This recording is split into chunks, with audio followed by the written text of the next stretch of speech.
The next rule of exponents we'll look at is the power of a power rule.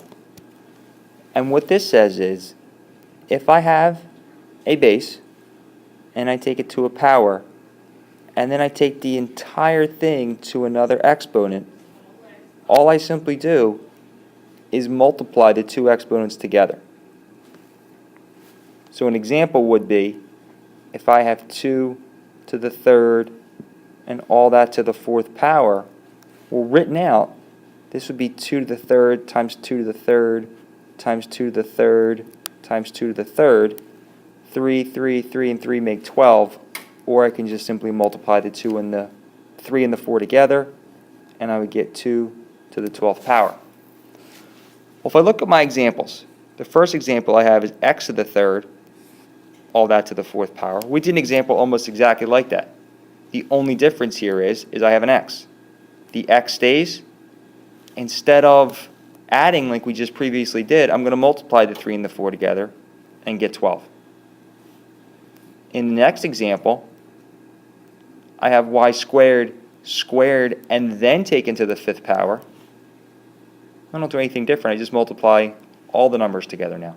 So 2 times 2 is 4, times 5 is 20, and I end up with y to the 20th power. And if I wanted to write it out long ways, I can actually see where all those numbers are coming from. The next two examples involve a coefficient. So I have 3x squared to the third power.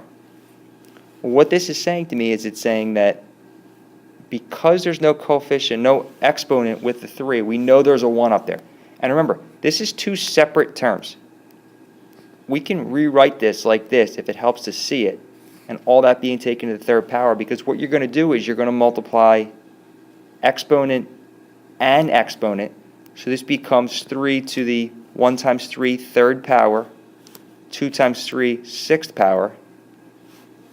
3 to the third power, you could use a calculator for, you'd find 27, and you end up with 27 x to the sixth power. So not only do you take a 3 and distribute it in here, it also has to go to the exponent that goes with the coefficient. Well, that same thing holds true if there's two variables.